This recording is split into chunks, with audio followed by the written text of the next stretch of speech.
Welcome to Meet in the Lobby, a podcast by Avendra International, North America's leading provider of hospitality procurement services. Avendra's Lobby serves as the perfect meeting spot for the latest topics and news impacting the hospitality industry, including unique perspectives and innovative solutions from the industry's leading experts.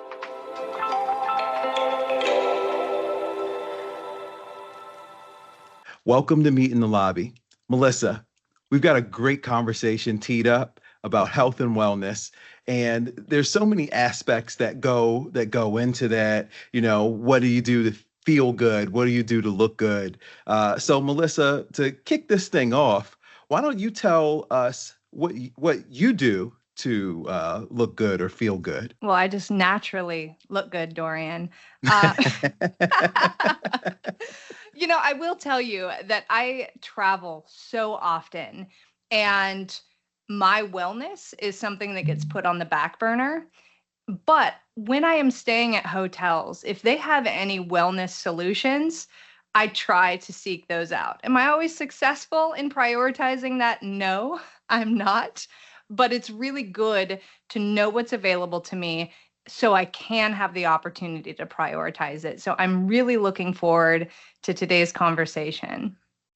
I tell you what, I try to do the same thing when I'm out on the road, and I don't know that I ever am able to do it because I'm, in and out, and I plan those turns so tightly. But I do try to do a little bit of massage therapy, when I'm back home. So look at you. Yeah, I have my pinky up, with a little champagne. But I try to do a little bit of that. Very bougie. Very bougie. So today we have joining us Leah Crump. She's the founder of Leah Crump Consulting Group. And Leah's an expert, a futurist, and an advisor on all things spa and wellness. And she and her team are really helping to take the wellness experience to the next level. And so, Leah, we are so happy to have you join us today. Can you tell us a little bit about you, your background, your consulting group? We can't wait to hear all about it. Yeah, absolutely. Thank you so much, Melissa and Dorien, for having me. I appreciate meeting you in the lobby for the very first time with your Avendra podcast.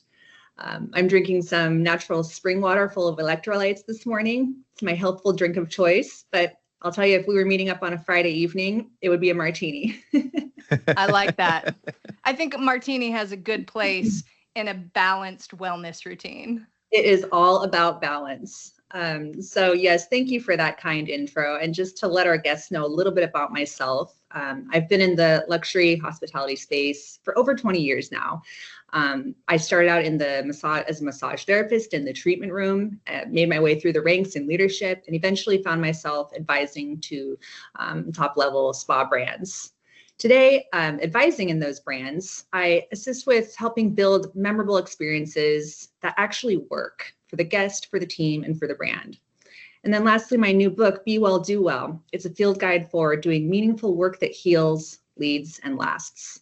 Thank you so much for that. And I'm excited to learn a little bit more about you, Leah. Could you tell us how you were attracted to health and wellness work? Yes, it was a little bit on accident. I went to school for communications and media and actually thought that I would maybe go on to be a broadcast journalist and read the news and maybe travel to interesting places and report back on my findings. However, when I moved down to San Diego after those school years, the very first friend that I met had told me about starting school at a holistic health nonprofit school in the beach area and invited me down for an open house, really just as a way to make some friends and meet people as someone new to the city. And I did visit it the next week or so and found that it was my community. These were my people. I had no plans for more school, but what ended up happening was I dove headfirst in for the most advanced and long-term program. I was lucky enough to get a full ride scholarship for the holistic health practitioner program, and I just loved every minute of it. So from there, I pretty quickly found my way to my first boutique luxury hotel in La Jolla. And it's been history ever since then, never looked back. That's incredible. It's so interesting how you can be on one path and then be inspired by something else that completely changes your trajectory. Yeah, that's it. And it's a feeling, right? It's maybe a little bit of intuition or behind the scenes magic that none of us really understand. But when you're listening to your heart, I think really good things can happen. And for me, looking back, like I said, more than 20 years later at this point, what could have been and what happened maybe did intertwine all along the way. And I think I really am exactly where I'm supposed to be. And what a great place to be, right? Mm-hmm. Now, we've noticed a growing trend in wellness. I was recently at a conference in Berlin, and it was the number one topic that was talked about by hoteliers. And so, what are ways that you think hotels can better integrate health and wellness into their properties? Because for me, selfishly, as a traveler, these are the things that I want to take advantage of. And I would focus and prioritize hotels that had those solutions for me. So look forward to hearing what you have to say about how hotels can integrate wellness into the guest experience. Yes, it is absolutely the hottest topic that I'm finding as well out in the world, in the field, and in conferences. And it's been a really interesting journey to watch this level of interest and importance and care and implementation take place over really the last several years. I remember it started maybe about 10 years ago. The thought was, how could we get conference travelers a touch or a taste of well-being over their, 1, 2, 3 day visit at XYZ hotel? And a part of what we were starting to be tasked with back in that day was, well, let's start small, let's start easy, let's start incremental and low cost. So how can we make the water taste better? How can we, of course, bring chair massage in, for example? But then it started to get a little bit more intricate and not complicated, but just as the interest expanded, the question was, how can we bring this into the programming? And so things went from, okay, maybe just those siloed conference attendee events and programming. And so then strategizing with the sales and the group execs and coordinators on that side of things. But then it became more about the individual business traveler, which, as we all know, are now very much, most people try to be leisure travels, for your point, Dorien, earlier, of getting a massage when you can. Melissa mentioning looking for hotels that have wellness components today in 2025. So we went from starting small to how can we truly infuse these experiences through the guest journey. And I've got to say that the data is showing what the guests want and what is actually happening. There's a lot of opportunity in the market, and there's a huge gap, unfortunately, but it's exciting because that's an opportunity, right? We have a long ways to go between what they are looking for. And these are very smart, very savvy, very seasoned travelers, like the people on this call. We know what we want, right? And if it's not being met, we might want to go somewhere else. So hopefully that sparks some, not fear, but inspiration for the people that are making decisions about what does the guest journey and experience look like. That's an interesting point that you bring up. And I think we all in this pod sphere, we kind of have an idea of what we want. But to just lay it out in layman's terms, what are you finding that hotel guests or health and wellness seekers generally, what do they want? Mm-hmm. Well, we all know about the spa and the gym, right? Of course, those are the very basic things that have been around forever. How much attention those areas are getting is maybe another part of the conversation. And the good thing is that is changing across the board as well. But the reality is, what are some areas that are working maybe? So good water, as I mentioned at the top of this call, rather than simply purified water that doesn't have minerals in it, would be a nice touch for starters. And there's plenty of brands out there that do provide that. Are they slightly more expensive?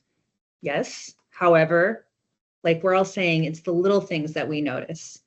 Something that I think about a lot are the small elements that are maybe quiet, that maybe aren't totally advertised or marketed to the guest, but they'll be felt, seen, smelt, and heard, or maybe not heard if the idea is quietude.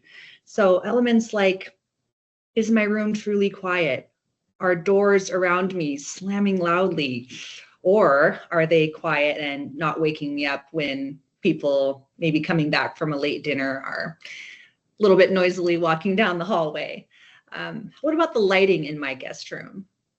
My friend was telling me recently that one thing she does every time she checks in is looks for those lights from the alarm clock, lights from lighting under the desk, lights from under the door through the hallway. Are there spaces in between the blinds, the curtains, whether they're blackout or maybe they're not blackout? So sleep disruptors, there's really elegant ways to prevent those kind of things from happening, as in disrupting a guest's sleep.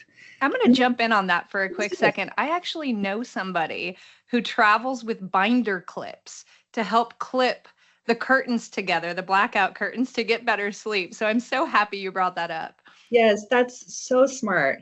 And just to piggyback off of that great idea, one thing that I was playing around with was bringing my specialty alarm clock that has circadian rhythms and really, really neat features to it. However, the actual problem with it is that you need to connect with Bluetooth, and sometimes that can be timely, it's time consuming, or maybe I've had trouble with connecting to the Bluetooth. So that led me to start thinking about, what about if there were some certain rooms, or maybe even an entire floor of wellness suites or wellness forward rooms within a location that had things like that? Like, we promise you blackout, dark, quiet, appropriate temperature that you can maybe,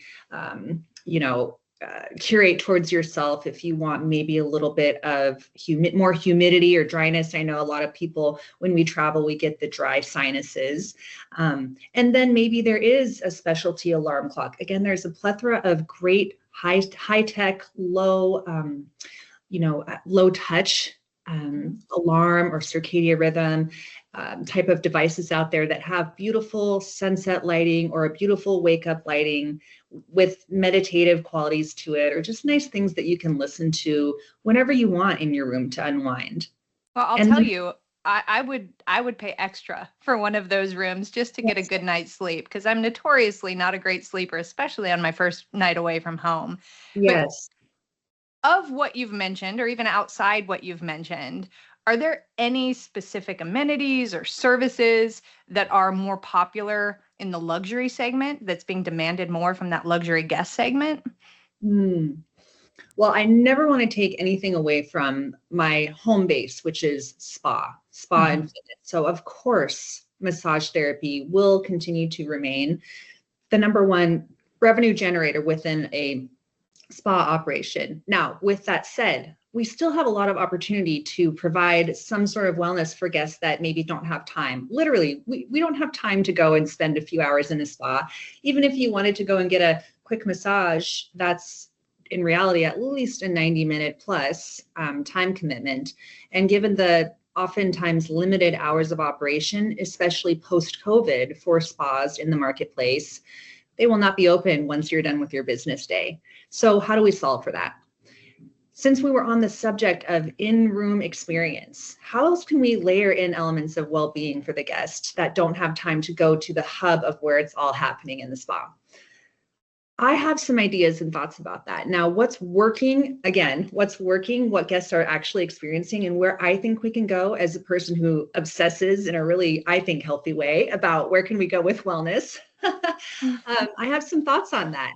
And one that I've been exploring with my clients over the past few years, and a few have really embraced this. And I have some more thoughts about how to embrace it and how to make it actually work over long periods of time, would be the concept of a wellness butler service. So of course, we're all very familiar with in-room dining, which can either be a great experience or a subpar experience, or an experience you don't even want to have at all. And maybe you just go with your protein bar and your water at the end of the day. But what if it could be more? Has anybody on this call had an experience like a martini bar that's come to your room. Maybe you're with a small VIP party. Maybe someone came with a bar cart and mixed up some drinks. Or maybe I'm just having a rough day. Yeah. Or maybe, you've heard of something like that. Well, I'll pose this question to you. How about a wellness butler? So rather than a bar cart coming to your room or an in-room dining cart coming to your room, what if a well-informed, well-educated wellness butler or a experienced host, if you will, came to your room and provided you some key wellness components or offerings that you've selected, just as you would select a bowl of pasta, a glass of wine for in-room dining? What if perhaps that was a CBD infused tea?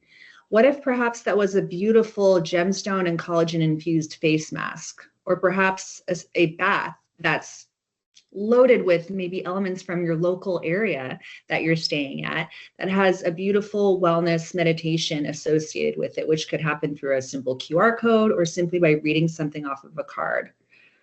Now, I want that. I know that a lot of other people want that because it's easy, it's scalable, and it's replicable. Now, my caveat with that is the training piece and the consistency piece. I know that there is a huge opportunity for things like that. And that actually is something that the people over in the spa are rock stars with. These people are experts in their craft. And I think there's not a better way to cross-train and to cross-pollinate, if you will, wellness into other areas like food and beverage. For sure. Absolutely. One thing that I speak about with my clients is how to, cross-pollinate. I love that word, actually. It's very apropos for the spring, to cross-pollinate F&B into spa, into rooms, even into the check-in and even valet experience. But I do have one question for you. If you were to put your crystal ball, if you were to look in front of your crystal ball and put your wizard hat on, way down in the future, where do you see health and wellness going in hospitality? That is such a good question. And that is the big picture of where my mind is at every single day. I love thinking about this stuff, and I love thinking about where could we go. And I'm going to tell you what my crystal ball and my wizard hat tells me is that we're going to have a combination of technology and tradition. And I hope that we can maintain a solid path forward without going too much to one side. Of course, we have all of these amazing components of technology, and in particular, much of that is focused on wellness, health, and longevity. In particular, the longevity sector is a huge market opportunity in the trillions. Melissa, you were in Germany recently. I was as well. I attended the FIBO conference in Germany, which is a mega fitness and wellness component. And they had a really special luxury hospitality and longevity summit. There were about 60 of us there with some of the smartest brains in our industry, showing real data, talking about, in particular, longevity. Now, who is that focused on? Everyone, of course, but thinking about people, in their 40s, but 50s, 60s, and then beyond, moving into their golden years, who are used to being able to travel in luxury and experience amazing things. They care a lot about extending their life, feeling great, and feeling great for a long time. And I know I do too, for sure. There's a huge opportunity for longevity. And that was the question and some of the things that we were looking for in that summit. And now we're being tasked to come out back into our areas and into our locations of the world to try to solve for that. How do we provide service for longevity? So technology, I think about all of the tech bros and all of these amazing ideas and tests and IV therapy and infrared light, and it goes on and on and on and on. And hospitality, which, speaking to this audience here, we all know that we're a little bit slow to pull the trigger on things, make decisions, say yes to CapEx, figure out, okay, just for example, if we're talking about longevity and if we're talking about technology, and if we're talking about maybe blurring some of those medical lines or legal type of things that have a sense of liability to them, where we wouldn't do certain things in a spa that you may go and do at your med spa, for example. The question is, okay, well, how do we make that work? And how do we create something that's a low barrier to entry? And of course, since we're speaking in luxury, it's not about the finances, it's about time.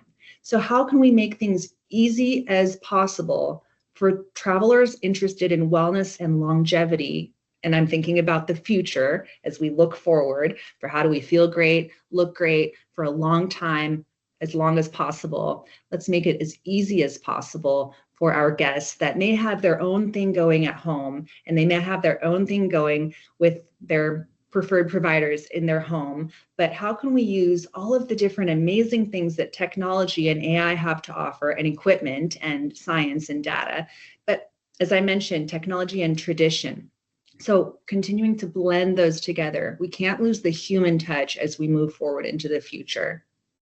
Absolutely. I love that you're solution oriented as well, right? You're very solution oriented. And do any of your current clients ever come to you with, I hate to say an issue, right? But a concern, or they need some insight, some advisement on how to tackle what's next in wellness for their property, or they received a guest survey, want to take action on that. Do you have any examples of how you've provided a solution for one of your clients? Sure. I'm actually thinking of maybe two different great ideas that great experiences that I think were great ideas over the past year or so. One has to do with space, underutilized space on the one hand, and then guest, and in particular, this is related to a fitness type of environment within a spa and wellness hotel. Wanting more opportunity for experiences and things that would help, in particular with the recovery side of things. Of course, you can lift weights, go on your Peloton, run, take yoga classes, but let's get a little bit more into recovery without having to book a service in the spa treatment room area.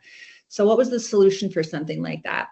This client and property in particular has a lot of underutilized space, and that has been a lingering question over a long period of time, is what can we do with this space? And especially with having some of this space in the fitness areas. So what we did was we created a recovery room, a recovery lounge. We also answered the question of the lack of staff, as in massage therapists, estheticians, et cetera, which are already occupied in another area of this property and in the spa.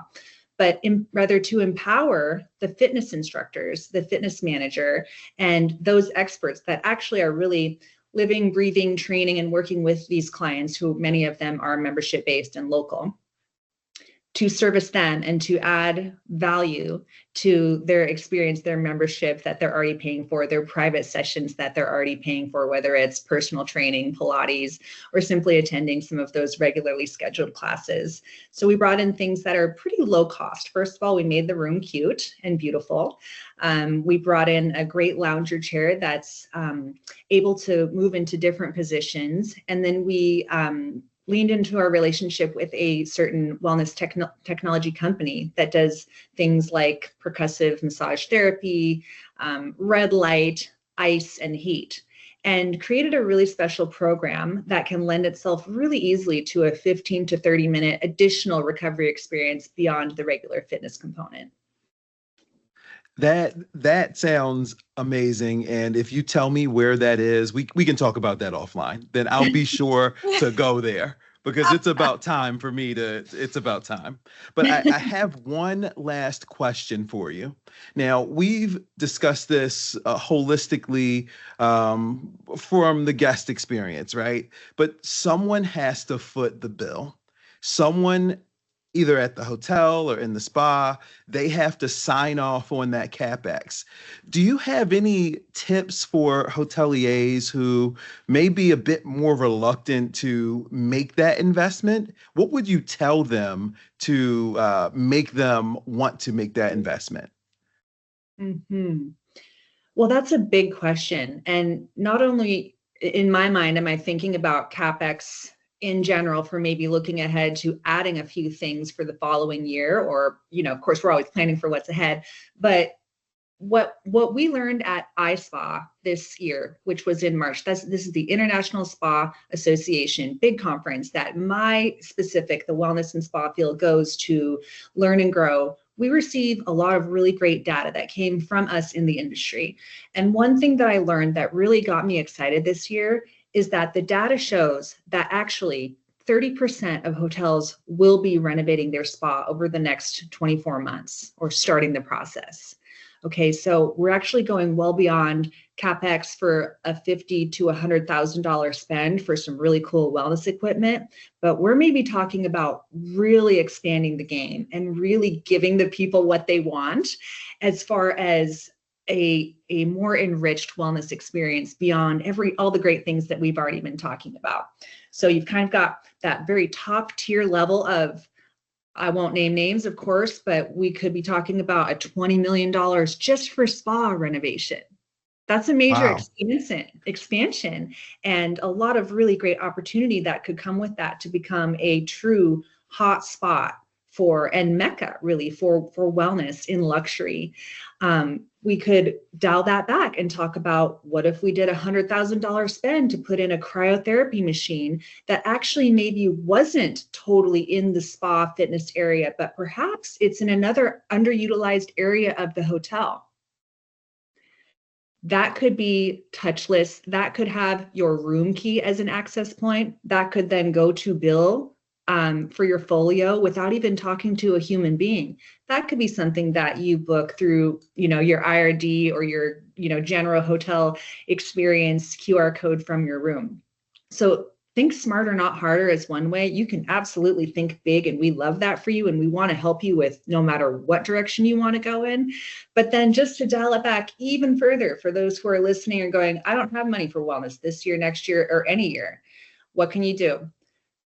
Think smarter, not harder. I'll leave you with one last freebie tip, and this is a hot tip from Leah Crump. Okay, what is your most busy hallway corridor where your guests are going from whatever they're doing outside of the hallway, outside of the guest room, and then they have to go through a hallway to go up to their guest rooms? And maybe there could be a couple of different ways that could look. But instead of that hallway being boring and beige, what if you dimmed the lights? What if you put blue lights or a red light or some soft lights that were beautiful? What if you piped in some calming, soothing, natural sounding music that fits in with your location and environment? What if you piped in a scent that's different from your signature hotel scent that could signal the brain as you're going back to your day or coming and going? Hey, walk down that hallway as many times as you can and get a dose of wellness. But the signal is be well and do well. I absolutely love that. And that's an incredible tip that could really impact the guest experience. And especially that last tip isn't much of a cost, right? You're changing an experience and you're going to get repeat guests, right? Because of the way you make them feel, right? What do they always say? People don't remember what you say. They remember how you felt, right? And that goes along with hotels. And I think that's what drives a lot of people to become repeat guests. But I will say that you have shared some innovative tips, some incredible insight. I would like to know what's next on the horizon for you, Leah, and how can people get in touch with you? Thank you so much, Melissa. This was so fun. I love talking about this stuff, especially with people that are amazing and wonderful, such as yourselves. What I can say is to get in touch with me, our website is simply leahcrump.com. What is on the horizon for me will be to continue to advise and influence the path of wellness. I'm excited more this year, now more than ever, with the direction that things are going. And I'm so excited and proud to be a part of shaping that with my esteemed colleagues, friends, and professional relationships. So the only other thing that I would suggest is that please give it a try. For those that are listening, don't let one more year go by without truly investing in the health and wellness of not only your guests, but your staff. Absolutely. Now, you had mentioned earlier that you have a book coming out as well. Yes, so excited. And the book is something that I have been percolating in my brain for quite a long time. And finally, I had a friend who said, gosh, you should really write down some of this stuff, because she said, I always feel like I'm going to church when you tell me stories. She felt inspired and ready to go out and take on the world. So I really did that last year. And the book is actually coming out right now. That can be found on my website, leahcrump.com. But the book is called Be Well, Do Well. It's a field guide to work that heals, leadership that lasts, and living well on your own terms. Well, I know Dorien and I are going to want some signed copies, right, Dorien? Oh, yeah. I'm going to leahcrump.com right now to get my copy. Thank you, Leah, for joining us today. My pleasure. Thank you. So, Melissa, Leah shared so many awesome tips and tidbits. I mean, if I could literally talk to her for hours just about this. Same. But I would say the main thing that I took away as a former hotel operator is that there's so many incremental things that you could do, whether or not you have CapEx, to bring that health and wellness experience into your hotel or to enhance that experience for your guests. I couldn't agree more. And then I'll speak of it from a guest perspective, right? What Leah and her team are doing to make wellness more accessible to the guests. I mean, this whole wellness butler coming to your room, that is absolutely something I would do. That's a game changer for me. Listen, I mean, I don't know if you can throw a cocktail on that with that wellness butler. I mean, earlier you did say that a cocktail, depending on what time of day it is a part of a wellness program. But sign me up immediately. Well, I know, and that's no surprise because you are a little bit bougie, Dorien. But Leah really is helping to take wellness, the whole wellness experience, to the next level for guests and the hoteliers. So this was such a great episode, and we will see all of you next time on Meet in the Lobby. Thanks for meeting with us today. Interested in becoming a member of Avendra's procurement services? Scan the QR code on the screen or visit us at www.avendra.com to inquire. To learn more about Avendra International and the latest hospitality news and trends, follow us on LinkedIn at Avendra International. Meet in the Lobby is a production from Avendra International. Special thanks to our executive producers, Dorien Murphy, Melissa McCormack, Corey Moriarty, Eleanor Waddell, and Lindsay Garbachik, and our production partners, Market Scale. To learn more, click the link in the description.